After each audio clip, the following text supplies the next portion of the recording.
Correct Learning Point, the best grammatical platform. Very good morning to all of you and most welcome on this platform. आज हम लोग on his blindness के बारे में पढ़ेंगे, जो कि हमारे पोइट्री सेक्शन का सेकंड चैप्टर है और इसमें पैराडाइज लॉस्ट से ली गई ऑन हिज ब्लाइंडनेस है। तो फर्स्ट क्वेश्चन, इसका ऑब्जेक्टिव क्वेश्चन को शुरू करते हैं, जो कि बहुत ज़्यादा इम्पॉर्टेंट आपके एग्ज़ाम के लिए है, क्योंकि हमने आपसे कहा था कि ऑब्जेक्टिव सेक्शन को हम लोग अलग पढ़ेंगे।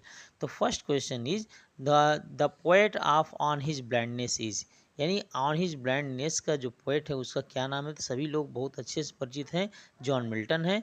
और who composed the poem on his blindness, तो इसका भी आंसर क्या होगा, जॉन मिल्टन होगा।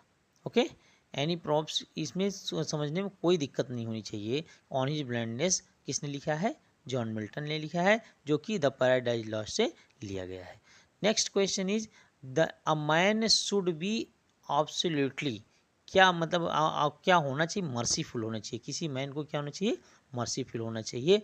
द थर्ड क्वेश्चन आपका है कि लेट अस प्रे टू, आओ हम किसी प्रार्थना करें। इस लेसन में बताया गया है किसी हम प्रार्थना करने के लिए कहा गया है, गॉडेस की, गॉड की, प्राइम मिनिस्टर की या प्रेसिडेंट की। तो बेशक गॉड की प्रे करने के लिए बोला गया है, तो इसका आंसर हो गया गॉड।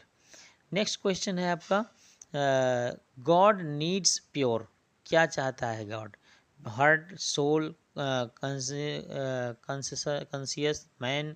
तो हार्ट जो है प्योर चाहता है गॉड, क्योंकि प्योर हार्ट को ही गॉड जो है वो लाइक करता है। नेक्स्ट क्वेश्चन है आपका, dot dot should not be look down, तो इसमें भरना है। पोएम की ये लाइन है, the road, the forest, the blind, the river.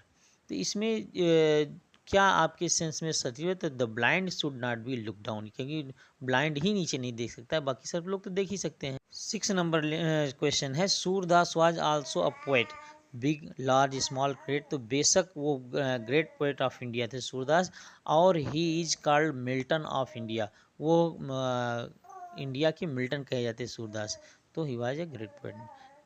7 number question है, John Milton was a great, तो सभी लोग जानते हैं पोएट थे, इसमें कोई डाउट है ही नहीं, क्योंकि वो राइटर, म्यूजिशियन, एक्टर, वो सबसे ज़्यादा फेमस पोएट थे। नेक्स्ट है आपका, choose the correct word from option, option से करेक्ट वर्ड चुनना है। इसमें क्वेश्चन है, Milton is known for his, Milton किस लिए जानते हैं, गुड फेस के लिए नहीं है, हेयर स्टाइल के लिए, स्मार्ट लुक के लिए, ग्रैंड स्टाइल के लिए। ग्रैंड स्टाइल के लिए सबसे ज़्यादा जाने जाते हैं, तो बाकी वो ऊपर की सारी क्वालिटीज उनमें थी, लेकिन सबसे ज़्यादा वो ग्रैंड स्टाइल के लिए जानते। Beer his mild yoke they serve dot dot best, या आप जानते हैं कि हिज होगा, हिज यहाँ पर किसी और के लिए नहीं, गॉड के लिए इंडिकेट किया। ये क्वेश्चन नंबर 9 था आपका। क्वेश्चन नंबर 10 है, doth God exact day labour, एक जो लिखा गया है लाइट, तो ये कौन सी चीज़ यहाँ पर ली गई, एक्सपेक्टेड, ये यहाँ पर एक्सपेक्ट किया कर डिनाइड, तो डिनाइड यहाँ पर हो जाएगा। ओके, नेक्स्ट है आपका, John Milton was a well known puritan poet of the century, तो 17th सेंचुरी के बहुत अच्छे पोएट कहे जाते थे। इनकी पोएम जो है वो पेट्रॉर्कन सोनेट के थ्रू दौड़ती थी। नेक्स्ट क्वेश्चन है आपका 12 number, John Milton was a great, तो क्या थे, तो ये तो बार बार रिपीट हो रहा है, तो पोएट ही थे, इसमें कोई शक नहीं है, क्योंकि वो म्यूजिशियन, राइटर, एक्टर तो जो थे वो बहुत ही कम क्वालिटी थी, लेकिन सबसे ज़्यादा क्वालिटीज पोएट के रूप में थी। नेक्स्ट क्वेश्चन है आपका 13, on his blindness deals with poets mental condition, बस यही सही है, मेंटल कंडीशन के साथ ही वो डील करती है। नेक्स्ट क्वेश्चन आपका है 14 number, the concluding 6 lines of the poem are called, तो ये क्वेश्चन सेस्टेट कहलाएगा, क्योंकि लास्ट की जो पोएम की जो लाइन है 6 लाइन, उसको हम सेस्टेट के नाम से ही जानते हैं। नेक्स्ट, क्योंकि सोनेट में ही ये होता है, सोनेट में लास्ट की 6 लाइन को सेस्टेट बोलते हैं। नेक्स्ट है अगर the opening 8 lines of the poem are called, तो उसको हम ऑक्टेव कहते हैं। द ओपनिंग यानी शुरुआत की जो सोनेट की 8 लाइन्स होती है, उसको हम ऑक्टेव के नाम से जानते हैं। नेक्स्ट है आपका, on his blindness is, 16 number lesson है, ऑन हिज ब्लाइंडनेस इज तो कौन सी सोनेट थी ये पेट्रार्कन सोनेट थी, क्योंकि ये शेक्सपियरियन सोनेट नहीं थी, ये पेट्रार्कन एज की सोनेट थी और उसी के पैटर्न को ये फॉलो करते थे मिल्टन जी। नेक्स्ट है आपका the poem on his blindness has been composed by, तो बहुत ईजी क्वेश्चन है, हमने इसको स्टार्ट में ही बता दिया, जॉन मिल्टन इस पोएम के क्या है, कंपोजर हैं। Choose the correct meaning of relating to word, इसकी करेक्ट मीनिंग क्या होगी ये आपको जानना है। वर्ड है आपका कंसीडर, कंसीडर का जो मीनिंग होगी लुक, स्टार्ट, थिंक, इजी, इन चारों में से क्या हो जाएगा, थिंक मीन्स कंसीडर। नेक्स्ट है आपका हाइड, हाइड का open, show, look, over, conceal, तो कंसील होगा, कंसील मीन्स हाइड मीन्स छिपना छिपाना। नेक्स्ट है आपका क्वेश्चन नंबर ये 20 हो जाएगा। क्वेश्चन नंबर 20 का जो है चाइल्ड मीन्स क्या होता है, सभी लोग जानते हैं स्कॉल्ड जो है वो दूसरा नाम है चाइल्ड का, क्योंकि इसका मतलब होता है डांटना, फटकारना। लव, अफेक्शन, रिस्पेक्ट तो नहीं है, लेकिन चाइल्ड इसका करेक्ट आंसर स्कॉल्ड हो गया। नेक्स्ट है आपका मर्मर मीन्स होता है भुनभुनाना या बड़बड़ाना। डल, सॉल्व, स्पीक, सोली, तो इसमें speak no doubt, murmur speak से ही संबंधित है। नेक्स्ट क्वेश्चन आपका आगे 22 नंबर डथ मीन्स जानते हैं ये this is the ancient version of does का एंशियंट वर्जन है, इसीलिए डथ को पहले हम पोएट्री में पढ़ते थे, लेकिन अब इसको हम नए रूप में डज के रूप में पढ़ते हैं, DOES। नेक्स्ट क्वेश्चन है आपका question number 23, my light is spent means time is spent, no, nothing is lost, ये भी नहीं है, लॉस ऑफ आई साइट, यही सही है आपका, लॉस ऑफ आई साइट बिल्कुल सही है, जो आंखों की साइट चली गई थी, ज्योति चली गई थी, उसी लिए बोला गया है। नेक्स्ट क्वेश्चन है 24, the maker in this poem stands for, तो मेकर जो है वो कैपिटल M से स्टार्ट है, तो मेकर का मतलब केवल गॉड से रिलेटेड है, और इसमें कोई नहीं, पोएट भी नहीं होगा, एन एंजल भी नहीं होगा, नन ऑफ दीज नहीं भी होगा, ये केवल आपका गॉड 100% सही है। नेक्स्ट है I fondly ask but patience to means prevent के लिए यह बता रहा है, ये आपका रिकॉग्नाइज, रिकॉल, स्टॉप के लिए नहीं है, प्रिवेंट मीन्स सुरक्षा के लिए, रक्षा के लिए। नेक्स्ट क्वेश्चन है my true account lest he returning, तो लास्ट ही रिटर्निंग आप जानते हैं, इसमें child, spoken, tell, give example, तो चाइल्ड होगा, क्योंकि वो चाइल्ड की रिटर्निंग चाइल्ड की बात करता है, वो पोएम में भी डांटने की ही बात करता है, वो जानता है कि मेरा जब ट्रू अकाउंट पेश किया गया तो क्या होगा।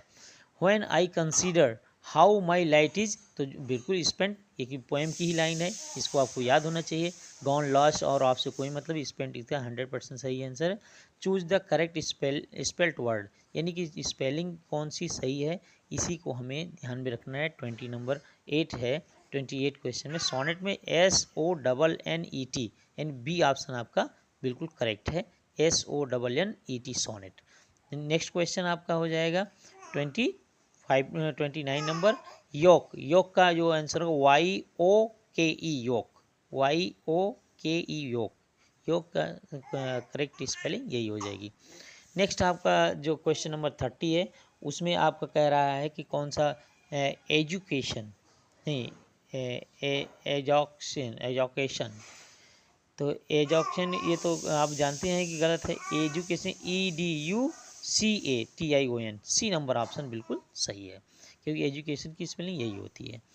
नेक्स्ट आपका है WAIT, फर्स्ट ऑप्शन बिल्कुल सही है, वेट की स्पेलिंग वही होती है, WAIT, वेट मीन्स इंतजार करना किसी के लिए।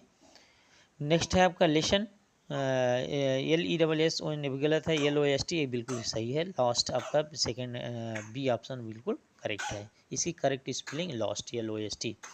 33 है, 23 नहीं, फियर, तो FEAR, FEER गलत है, FEAR ये भी गलत है, FAER ये भी गलत है, FEAR बिल्कुल सही है। नेक्स्ट है आपका 33 तो अभी जस्ट हम लोगों ने पढ़ा ही, फियर, FEAR, फियर में डरना, भय होता है, डरने से भी इसको हम मानते हैं। 34 जो क्वेश्चन नंबर है वो ग्रेट की स्पेलिंग आप जानते हैं, GREAT, GREAT, इसमें तीनों ऑप्शन नहीं, चौथा ऑप्शन बिल्कुल करेक्ट ऑप्शन डी है, GREAT, ग्रेट। ग्रेट मीन्स महान होता है। नेक्स्ट क्वेश्चन जो आपका इस लेसन से संबंधित है वह choose the correct word for sentence. Sentence में कौन सा वर्ड भरा जाए। व्हेन आई कंसीडर, आप पोएम की लाइन ही पढ़ेंगे तो अपने आप क्लियर हो जाएगा। द वेरी फर्स्ट लाइन है व्हेन आई कंसीडर, तो कंसीडर बिल्कुल 100% सही है। नेक्स्ट आपका and that one talent which is death to hide with me, तो यहाँ पर लॉक्ड आपका हाइड कंप्लेन थिंक, तो आप जानते हैं लॉक्ड विद मी एकदम सही ऑप्शन है। अगला है who best bear his mild yoke, they serve होगा, his best, him best serve होगा, क्योंकि वो भी उसकी बहुत अच्छी सेवा करता है ऊपर वाले की। नेक्स्ट है आपका 38 नंबर क्वेश्चन है, God does not need either man's work or this own, तो क्या आप जानते हैं गिफ्ट, अपने गिफ्ट का या किसी अपने किसी आदमी के कोई किसी चीज़ की वो आवश्यकता उसको नहीं है, वो केवल भाव का भूखा होता है। If your sense is clear, his state is kingly, उसका स्टेट जो है वो किंगली था, इसमें कोई डाउट नहीं है। और जानते हैं हम लोग सब गॉड का जो एरिया है वो तो पूरा वर्ल्ड है, तो वह पूरे वर्ल्ड को डील करता है। हम लोग उसके केवल आस्पेक्ट कर सकते हैं, प्रे कर सकते हैं किसी काम को करने के लिए, बट उसके मालिक हम लोग नहीं बन सकते हैं। हम लोग उसको कुछ चढ़ाएंगे खिलाएंगे तो वो खाएगा। They also serve who only stand and wait, stand इसमें कहीं होगा, तो ये बिल्कुल सही है, क्योंकि ये क्वेश्चन नंबर 41 है, व्हेन वाज मिल्टन बॉर्न, तो he was born on 9 December 1908 means 1908। 42 question, where was Milton born, तो he was born in at Bread Street in London, Bread Street London में वो पैदा हुए थे। Who compose the paradise Lost, तो John Milton 1667 में इन्होंने लिखी थी। नेक्स्ट है आपका the beginning 8 lines of the Milton sonnet is called, तो ऑक्टेव, जो कि हमने अभी जस्ट पढ़ा था। The concluding 6 lines of sonnet is called sestet, ये दोनों क्वेश्चन हमने पढ़े थे, रिपीट इसलिए क्योंकि सो इम्पॉर्टेंट है। 46 क्वेश्चन नंबर है, Milton was the poet of dot dot age, किस 17th century of English literature के पोएट थे, उनकी जो एज थी 17th सेंचुरी में उन्होंने राइटिंग की थी, कंपोजिंग की थी। The great epic the paradise lost भी इसी में लिखा गया था। नेक्स्ट है आपका how many daughters had Milton, तो मिल्टन के 3 डॉटर्स थी। हु कंपोज ग्रेट इपिक, किसने लिखा था great epic the paradise lost while Milton was blind, जबकि मिल्टन ब्लाइंड थे, तो हिज डॉटर, उनकी पुत्री ने उनकी राइटिंग में हेल्प की थी। तो that's all for this lesson. Thanks for watching and listening me carefully, इसको आप बार बार वॉच कीजिए, देखिए, समझिए, और जो कोई प्रॉब्लम हो तो हमको कमेंट बॉक्स में लिख सकते हैं। Thank you.